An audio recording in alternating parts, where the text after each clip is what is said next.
Original लॉटी मर चुके हैं, उनके बच्चे जो हैं वो लीगल हेयर्स जो हैं, उनके वारिस जिसको हम कहते हैं, उनसे ये प्रॉपर्टी छीन ली जाएगी। तो मैं आपके चैनल के माध्यम से उन लोगों को बताना चाहता हूँ, उन्हें घबराने की कोई जरूरत नहीं, ये केवल प्रपोजल है और इसमें ऐसा कुछ भी नहीं लिखा। चंडीगढ़ के अंदर गरमाया हुआ एक मुद्दा, जिसके करीबन 18-19 कॉलोनियों में रहने वाले लोगों की रातों की नींद उड़ चुकी है। क्यों उड़ चुकी है? क्या है उस लेटर की सच्चाई? क्या है उसके अंदर? क्या कुछ लोग कहते हैं जी कांग्रेस की गलती है इसके अंदर, कुछ लोग कहते हैं कि भाजपा की गलती है। तो इस समय हमारे साथ मौजूद है भारतीय जनता पार्टी के एससी मोर्चा प्रदेश अध्यक्ष अमित खैरवाल जी। सर नमस्कार जी। नमस्कार जी। सर, ये जो अब भारतीय जनता पार्टी के ऊपर लोगों को भड़काया जा रहा है या लोगों की सीधी सीधी नज़र भारतीय जनता पार्टी के ऊपर जा रही है, क्योंकि कुछ समय पहले मैडम किरण खेर जी ने कुछ मिठाई बांटी गई थी कि जी आप सभी को मालिकाना हक देंगे। लोगों के दिलों में ऐसा लगा कि भारतीय जनता पार्टी अब हमें हमारे मकानों का मालिकाना हक देगी। लेकिन 3-4 दिन से एक ऐसा स्टेटमेंट शहर के अंदर घूम रहा है कि आपके मकानों को सील कर दिया जाएगा, आपसे वो मकान छीन लिए जाएंगे, आपके मरने के बाद वो मकान आपका नहीं है। इसके ऊपर क्या स्पष्टीकरण है आपका? देखिए, मैं इस चीज के ऊपर तो नहीं टिप्पणी करना चाहूंगा कि मैडम किरण खेर ने मालिकाना हक के लिए कोई ऐसी कोई स्टेटमेंट दी थी या उन्होंने कोई ऐसे लड्डू बांटे थे। मैं एक अधिवक्ता भी हूँ, राजनीति के साथ साथ एक जिम्मेवार एडवोकेट भी हूँ शहर का। जो ये डॉक्यूमेंट जिस बेस के ऊपर आजकल ये जो हंगामा 2-3 दिन से चल रहा है, तो मैंने उस डॉक्यूमेंट को बहुत अच्छी तरह से बारीकी से पढ़ा है। ठीक है। ये कोई डॉक्यूमेंट जो है ये केवल और केवल एक प्रपोजल है। 2023 में चंडीगढ़ प्रशासक के निर्देशानुसार एक सर्वे गठित हुआ 16 अगस्त 2023 के बाद। उस सर्वे का कारण ये था कि स्टेटस पता करना कि जो चंडीगढ़ में, जैसे भी आपने बताया कि 18 कॉलोनीज लगभग हैं जिनमें लोग हैं रहते हैं, वो मकान ज्यादातर बिक चुके हैं। बिल्कुल। अब यहाँ ये बात बहुत जरूरी है समझनी कि ये जो मकान 18 कॉलोनीज के जो मिले हैं वो किस टर्म एंड कंडीशंस पर बिके थे। ठीक है। पहली बात तो ये है कि उस समय भी इनको मालिकाना हक नहीं दिया गया था। ठीक है। इनको जो टेनेंसी राइट्स कहें हम, लाइसेंसी कहें हम, या हायर परचेज लीज बेस के ऊपर ये मकान जो है दिए गए थे, और इनके जो अलॉटमेंट लेटर्स हैं उनमें भी यही लिखा गया था कि इसको हम लीज पर दे रहे हैं या हम इसको टेनेंसी उसमें दे रहे हैं जिसका मंथली या एनुअली रेंट लिया जाए। अब जो ये सर्वे हुआ है, उस सर्वे में एक बात सामने आई कि ज्यादातर जो मकान है इसमें वो ओरिजिनल लॉटी जो है वो बेचकर जा चुके हैं, और इसमें अब जो लोग बैठे हैं उन्हें ये कह रहे हैं कि ये इलीगल ऑक्यूपेंट्स हैं।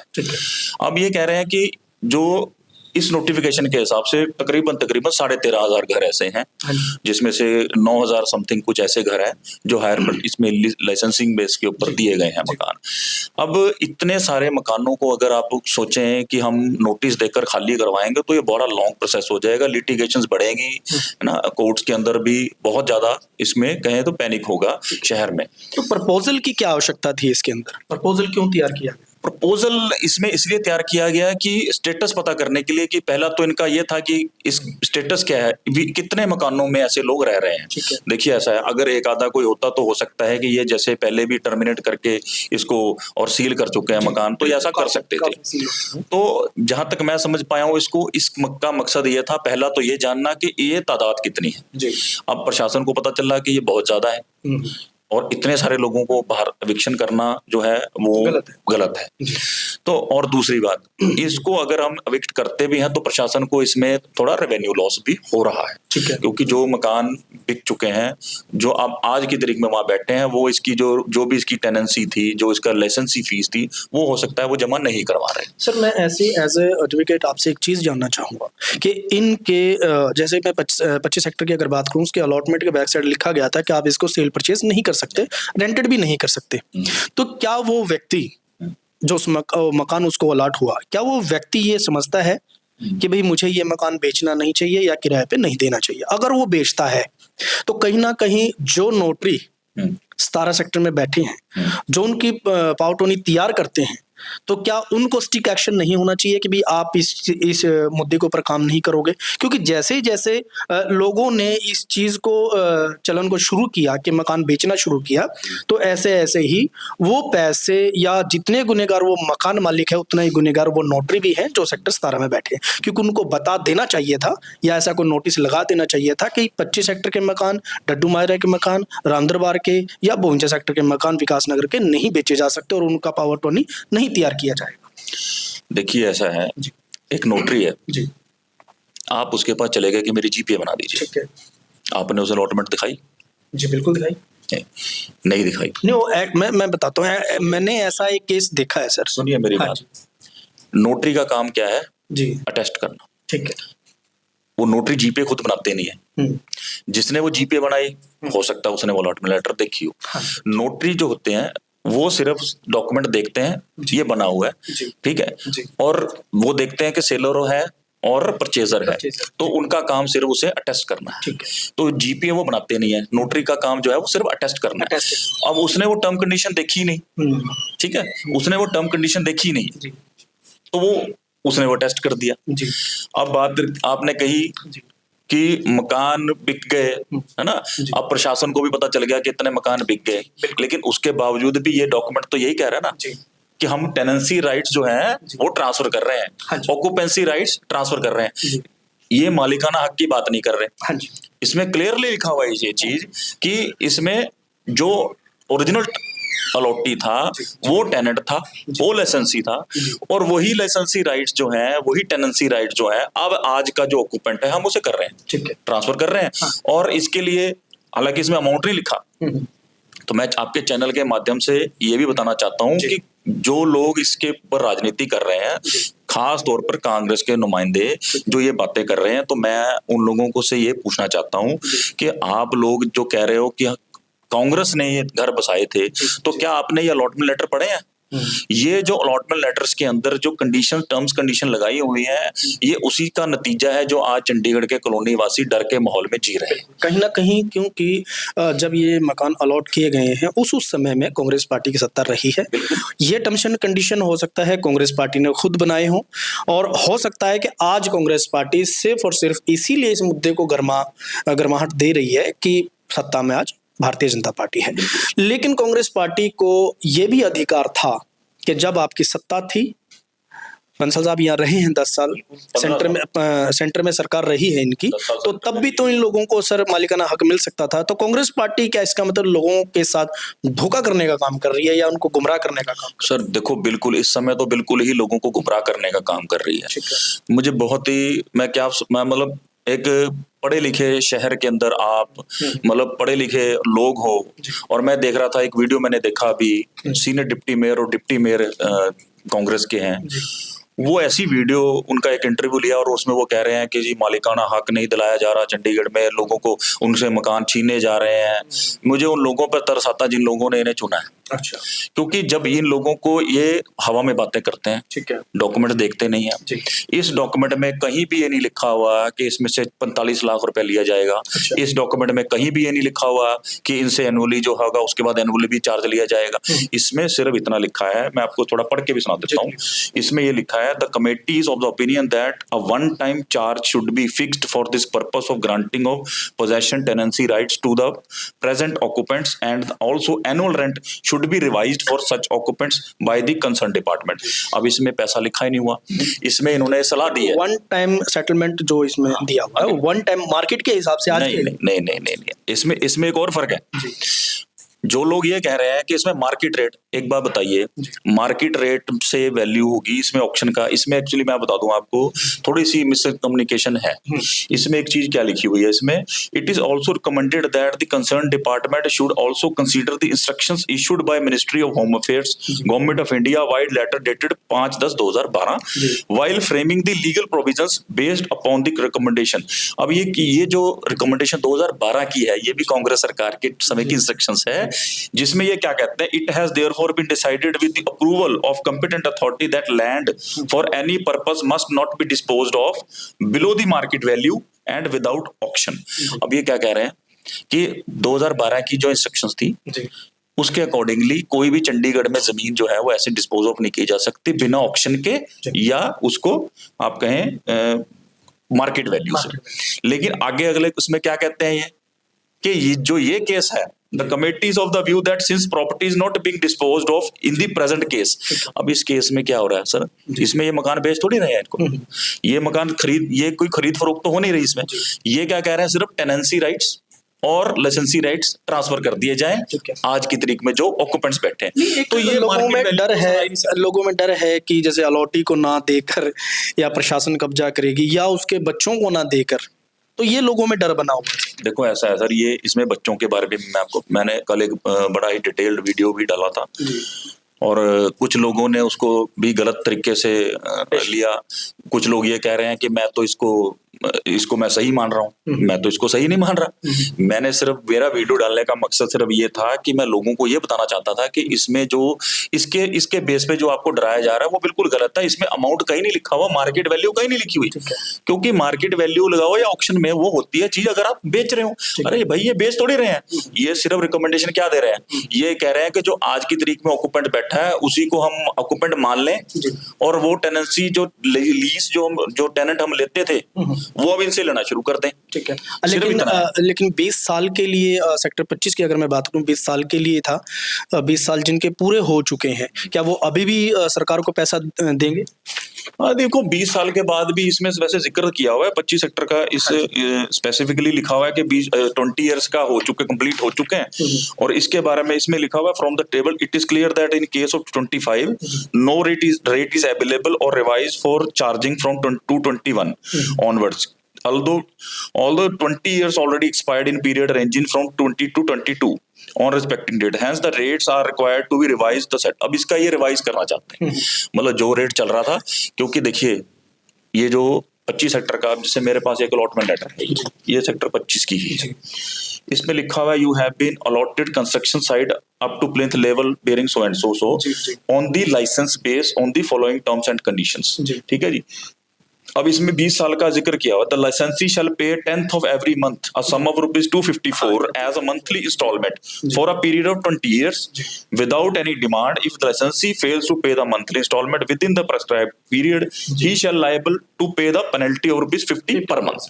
ये है, लेकिन इसका आगे नहीं लिखा गया था। अब मैं बताऊं आपको, इसमें भी लूप होल है, इसके अंदर भी ये क्लियर नहीं किया गया था कि 20 साल के बाद आपको मालिकाना हक दे दिया जाएगा। क्लियर नहीं है, बट जो पैसा इनसे लिया गया 25 सेक्टर वालों से, वो 20 साल के लिए लिया गया। अगर आप लेट करते हो अपनी किस्त को या EMI को, तो 50 रुपीज आपको पर मंथ चार्ज लगेगा। तो अब जो सेक्टर 25 के कुछ लोगों के कॉल मुझे आए हैं कि सर हम तो दे चुके हैं जी, और हमने बंद कर दिया। अगर हम संपर्क सेंटर जाते हैं, वो कहते हैं कि जी आपको ये देना पड़ेगा जब तक प्रशासन बंद नहीं करेगा। तो ऐसा क्यों है? प्रशासन अपनी ही गाइडलाइन के अकॉर्डिंग नहीं देखो ऐसा है, ये जो ये अलॉटमेंट लेटर है, इसके हिसाब से इनिशियली जो 20 साल का था अमाउंट इसमें लिखा हुआ है, उसके आगे का नहीं लिखा। इसीलिए अब ये जो प्रपोजल दिया जा रहा है वो ये दिया जा रहा है कि अब इसे रिवाइज किया जाए रेट को, क्योंकि देखो वंस लाइसेंसी ऑलवेज लाइसेंसी, ये कानून है कि आप जब आप किसी को लाइसेंस दे रहे हो, लाइसेंसी जैसे हम कहें कोई प्राइवेट प्रॉपर्टी भी अगर हम लीज डीड करते हैं किसी के साथ, तो वो रेंट पर ही होता है ना, तो उससे मालिक तो नहीं बन जाता आदमी। तो ये जो डॉक्यूमेंट, ये जो मकान मिले थे 1979 की जो स्कीम के तहत जितने भी मकान मिले हैं, जिसको कांग्रेस बड़ी छाती ठोक कर कहती है कि ये गरीबों को मकान हमने दिलाए हैं, ये सारे के सारे मकान इसी पॉलिसी के तहत दिए गए हैं, सिर्फ लाइसेंस बेस पे, इन्हें मालिक नहीं बनाया गया था। तो क्या जब राजनीतिक पार्टियां इलेक्शन लड़ती हैं तो कहा जाता है, अभी भी कहा जैसे अभी इलेक्शन हुए हैं लोकसभा के, कि हम आपको मालिकाना हक दिलाएंगे, और इसमें कांग्रेस पार्टी, बीजेपी, आम आदमी पार्टी या कहीं ना कहीं बीएसपी भी साथ रही है। तो इसका मतलब भोली भाली जनता के साथ धोखा किया जा रहा है। देखो मैं एक चीज बताऊं आपको, राजनीतिक पार्टी हो चाहे कोई सामाजिक व्यक्ति हो, हर व्यक्ति चाहता है अपने शहर का विकास हो, अपने समाज का भला हो। तो अगर कोई राजनीतिक पार्टियां ये कह रही हैं तो इसमें कोई बुरा नहीं है। मैं खुद कहता हूं, मैं ये जो प्रपोजल है मैं बिल्कुल भी इसे नकारता हूं। हम इसकी फेवर में नहीं है, ना मैं हूं ना भाजपा है, क्योंकि इसमें भी क्या है, इसमें सिर्फ ऑक्यूपेंसी राइट्स ट्रांसफर करने की तो बात है ना। और लेकिन ट्रांसफर सर, एक चीज मैं आपको बता दूं कि ट्रांसफर करने का ये मुद्दा जब मैडम किरण खेर जी 2 टर्न यहाँ पे रहे हैं, उस समय क्यों नहीं लोगों को ये ट्रांसफर किया? देखो ट्रांसफर का मैं फिर वही बात कहूंगा कि राजनीति में, चलो मैं कह रहा हूँ मैडम ने बात की है, हम इस चीज से पीछे नहीं हटते। मालिकाना हक के लिए प्रयासरत भाजपा थी और है और रहेगी, ठीक है। लेकिन जब आपके लिए कोई लीगल हर्डल्स होती है ना, तो बिंग मैं एक एडवोकेट भी हूँ, राजनीतिक पार्टी से जुड़ाव होने के अलावा मेरे ऊपर एक और जिम्मेदारी भी है, मैं एक अधिवक्ता भी हूँ। तो हम वही बात कर सकते हैं जो कानूनी जो हो सकती है। अब ये जो प्रपोजल है, आप इस देखोगे कि इस प्रपोजल में भी ये लिखा हुआ है, इस कमेटी ने भी ये लिखा हुआ है कि जो हमने सजेशंस दिए हैं subject to approval of the department of law. क्या इन गरीब लोगों के लिए ये प्रपोजल लागू होना चाहिए या नहीं होना चाहिए? नहीं, देखो मेरे हिसाब से तो ये जो प्रपोजल है इसमें भी कमियां हैं। कमियां इसमें ऐसे है कि आप अब किसी व्यक्ति के, आप जैसे 20 साल हो गए, उसने खत्म कर दिया सारा, दे चुके हैं जो, तो अब उससे आप रिवाइज प्लान कर रहे हो, उससे आप फिर दोबारा मांग कर रहे हो। और दूसरा इसमें एक और चीज, जैसे लीगल हेड्स की बात जो है ना, वो इसमें बहुत अच्छे से क्लैरिफाई किया हुआ है। चलो ये तो लोगों के लिए कहना ठीक है। हाँ, ये पैसों की है, बात सिर्फ पैसों की है सर, कि आप ये देखो कि जो माँ बाप जिनके पेरेंट्स गुजर गए हैं, है ना, उनके बच्चे जो वहां रह रहे हैं, अब ये कह रहे हैं कि जो ड्यूज पेरेंट्स से लेते थे वो इनसे ले ले। वो चलो ड्यूज अगर मैं कह रहा हूँ, वो मेरे हिसाब से उसमें कोई हर्ज भी नहीं है, कि अगर जिनके जो पेंडिंग है वो ले सकते हैं। बट कुछ लोगों के सर कल परसों से मेरे पास काफी कॉल आए कि सर हमने पूरा कंप्लीट कर दिया, 20 साल की हमारे पास रसीदें हैं, तो हम क्यों पैसा दें? और प्रशासन अभी भी हमें प्रेशराइज करता है कि आप 254 रुपए की जो किस्त है वो जारी रखें। जब तक प्रशासन नहीं बोलेगा बंद करने के लिए, बंद नहीं होगी। सर वो मैं वही कह रहा हूँ कि जो ये अलॉटमेंट लेटर्स हैं इसमें ही क्लैरिफाई नहीं किया गया, क्योंकि एक और दूसरी बात, अब जो ये नोटिफिकेशन, जब ये जो आया प्रपोजल, ये भी क्लैरिफाई नहीं है, ठीक है ना। ये इसमें सबसे बड़ी बात तो ये है कि ये खुद ही इस प्रपोजल में इन्होंने अमाउंट नहीं लिखा, ये सारी बात इन्होंने प्रशासन पर छोड़ दी। इसमें इन्होंने लिखा तो है कि आप साल का एनुअली आप रिवाइज करिए रेंट, लेकिन कितना परसेंट करना है, कितना अमाउंट है, वो नहीं लिखा हुआ। क्या ये जो गरीब लोग हैं बेचारे दिहाड़ी करते हैं या सफाई का काम करते हैं, क्या इन लोगों से ऐसा, क्योंकि धनास के जो 4 मंजिली क्वार्टर हैं 800 रुपए से शुरू हुए थे, और अभी उनकी जो EMI है, जो उनकी किस्त जारी है सर, वो 2500 के आसपास, लेकिन सुविधाएं तो 1% की भी नहीं है। मैं ये सवाल आपसे इसलिए पूछ रहा हूँ क्योंकि आप भारतीय जनता पार्टी के एक नुमाइंदे भी हैं। देखिए सुविधाएं तो प्रशासन, मैं कहूंगा कि धनास कोई ऐसा स्पेसिफिक एरिया तो नहीं, मैं धनास की नहीं बात करूंगा, मैं टोटली कॉलोनियों की बात करूँ। नहीं, देखिए सुविधाएं, आप किस सुविधाओं की बात कर रहे हैं? देखिए बिजली, पार्कों की बात करूं मैं, पार्क नहीं है वहाँ पे, प्योर ब्लॉकिंग का बुरा हाल है, पानी की सुविधाएं नहीं है, गटरों की सुविधाएं नहीं है, पीने के पानी के साथ गटरों का पानी जा रहा है। देखिए फिर ये तो जो आपने मुद्दे बताए ना, ये प्रशासन से रिलेटेड कम है, ये नगर निगम से ज्यादा जुड़े हुए हैं। तो ये तो मैं समझता हूँ स्थानीय पार्षद की जिम्मेवारी है कि वो अपने एरिया के अंदर अगर वो पार्क नहीं बना के दे पा रहे, स्ट्रीट लाइट्स नहीं दे पा रहे, सीवरेज की समस्या है, तो ये तो देखो पार्षद ये कहते हैं हमारे पास फंड की कमी है। फंड तो देखो ऐसा है, फंड तो अब कॉर्पोरेशन, वो तो देखियो वो सभी पूरे शहर के लिए है, वो किसी एक पॉकेट के लिए तो है नहीं ऐसा, है ना। लेकिन अगर किसी एक कॉलोनी में ऐसा हो रहा है, वो क्यों हो रहा है ना। मैं देखो, हम चंडीगढ़ में ही पैदा हुए, चंडीगढ़ में बड़े बड़े हैं, हमने बहुत संघर्ष भी किया है। आप देखो चंडीगढ़, अब डड्डू मारा कॉलोनी में आप घुसते हो, त्रिकोणा पार्क है, उसको आप देखोगे तो आपको लगेगा कि आप चंडीगढ़, ये शहर चंडीगढ़ है ना। वो किसी समय वो नाला होता था, वो पैदल से निकल के जाते थे। ये जो डंपिंग ग्राउंड है, कभी ये भी एक तरह से वहां पे नाला था, बेसिकली तालाब था, वो पानी था वहां पर, है ना। तो ये कहाँ तक पहुंच गया।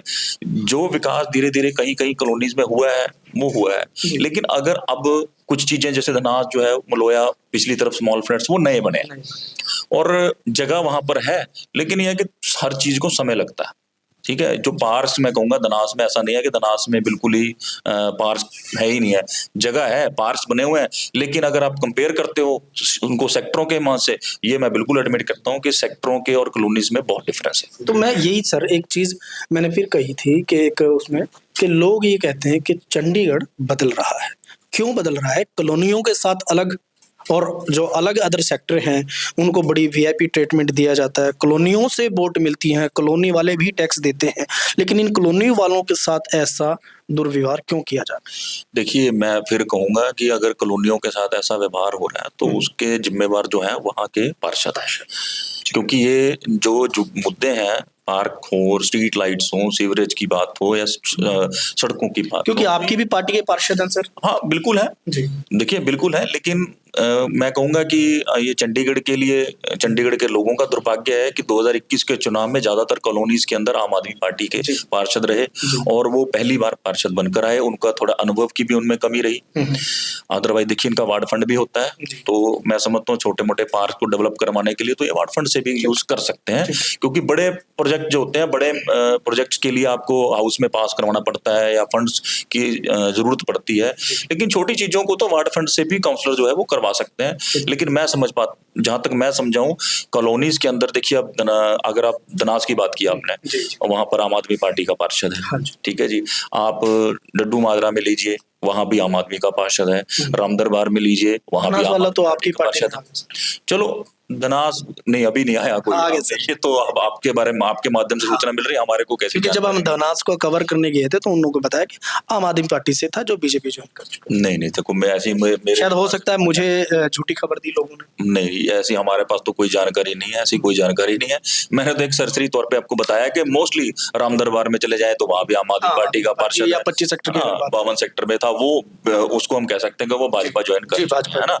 तो ये जो कॉलोनीज के अंदर आम आदमी पार्टी के ऊपर इतना विश्वास जताया था 2021 के, आपने बात की 52 सेक्टर की, मैं 52 सेक्टर लोगों ने मुझे बुलाया, तो 52 सेक्टर का भी सर बहुत बुरा हाल है। अब तो आपकी पार्टी का पार्षद हो, फंड की मैं समझता हूँ कमी नहीं होगी उसके पास। नहीं, फंड तो मैंने फिर वही बात की, फंड तो शहर का होता है ना, वो कोई अलग उसमें नहीं है। लेकिन 52 सेक्टर, जहां तक मैं समझ पाऊँ, 52 सेक्टर में वो हालात नहीं है, इतने माड़े नहीं है जितने दनास के। ठीक है ना, 52 सेक्टर के जो इतने हालात नहीं है। हाँ, फिर बात तो वही आ जाएगी। देखो, चाहे हमारा कॉलोनियों के साथ तो कहीं ना कहीं राजनीति खेली जा रही है। मैं सच बोलता हुआ घबराता नहीं हूँ, ठीक है। तो चाहे वो, इसलिए मैं सच पूछ रहा हूँ। हाँ, चाहे पार्षद हमारा हो, चाहे पार्षद उनका हो, लेकिन मैं बिल्कुल ठोक के कह रहा हूँ कि ये जिम्मेवारी स्थानीय पार्षदों की है। क्योंकि जब लोग अपना कीमती वोट चुनते हैं और उस पार्षद को चुनते हैं, उस एमएलए को, पार्षद को या एमसी को, सांसद को चुनते हैं, तो लोगों की इच्छाएं जुड़ी होती हैं उस व्यक्ति के साथ। लेकिन वही व्यक्ति वोट लेकर चेंज हो जाता है, बदल जाता है, किसी और पार्टी में चला जाता है, लेकिन लोगों की जो इच्छाएं होती हैं वो मर जाती हैं। तो अभी जो बात है सर, जो एक मुद्दा जो चल रहा है, नोटिफिकेशन जो शहर के अंदर घूम रहा है, उसके ऊपर और क्या इसमें आप स्पष्टीकरण देना? इसमें मैं स्पष्टीकरण एक और चीज देना चाहता हूँ कि एक और इसके ऊपर बहुत ज्यादा स्ट्रेस इस बात पे दिया गया है कि जो ओरिजिनल लॉटरी मर चुके हैं, उनके बच्चे जो हैं, वो लीगल हेयर्स जो हैं, उनके वारिस जिसको हम कहते हैं, उनसे ये प्रॉपर्टी छीन ली जाएगी। तो मैं आपके चैनल के माध्यम से उन लोगों को बताना चाहता हूँ, उन्हें घबराने की कोई जरूरत नहीं। ये केवल प्रपोजल है और इसमें ऐसा कुछ भी नहीं लिखा। इसमें सिर्फ और सिर्फ एक रिट्रीट की गई है, जिसे हम कहते हैं कि दोबारा वो चीज बताई गई है कि जिस लॉ के अकॉर्डिंग, जिस स्कीम के तहत आपको मकान मिले थे, उस स्कीम में ये प्रावधान नहीं था कि अगर लाइसेंसी की डेथ हो जाती है तो लीगल हेयर्स जो है उनको ये ट्रांसफर हो जाएगा। लेकिन ये कमेटी क्या रिकमेंड कर रही है कि ऐसे बहुत से परिवार हैं जिनके अलॉटी मर चुके हैं, उनके परिवार वहां पर रह रहे हैं, तो ऐसे लोग जो हैं वो रेंट देना भी चाहते हैं, लेकिन क्योंकि ये हडल है, लाइसेंसी जो है वो ट्रांसफर नहीं हो पा रहे, इस वजह से वो जो उनका रेंट भी है वो ले नहीं रहे। तो ये जो कमेटी है, इन्होंने ये रिकमेंड किया है कि जब तक कोई फाइनल डिसीजन नहीं आ जाता तो आप हमें इनसे भी आप रेंट जो है वो जो इनके पेरेंट्स दे रहे थे वो आप ले सकते हैं। तो ये सिर्फ प्रपोजल है, सुझाव है, ऐसा कुछ नहीं है। तो ये मैं आपके चैनल से एक बार फिर से लोगों को बताना चाहता हूँ कि ऐसा कुछ नहीं लिखा हुआ इसमें कि अगर आपके पेरेंट्स जा चुके हैं और उनके जो घर हैं वो इनसे छीन लिए जाएंगे, ऐसा कहीं पर भी नहीं लिखा हुआ। ये सुझाव सिर्फ ये है कि उनसे भी आप रेंट लेना शुरू कर सकते हैं, बस। इस नोटिफिकेशन का सिर्फ जो स्पष्टीकरण है अमित जी ने जो दिया है, खेरवाल साहब ने, कि जो अलॉटी एक्सपायर हो चुका है और उस मकान का जो पेंडिंग पैसा है वो उनके बच्चों से, चाहे वो सेक्टर 25 की अगर हम बात करें, हम 254 रुपए की जो किस्त थी वो उनके बच्चों से ली जा सकती है। इन्होंने ऐसा स्पष्टीकरण दिया है। और क्या थी नई बातें इसके अंदर, हमने सारी बातें इनसे कहीं, चाहे वार्ड से रिलेटिव हो, राजनीति से रिलेटिव हो। तो मैं अजमेर सिंह, वीर भारत समाचार से, नमस्कार।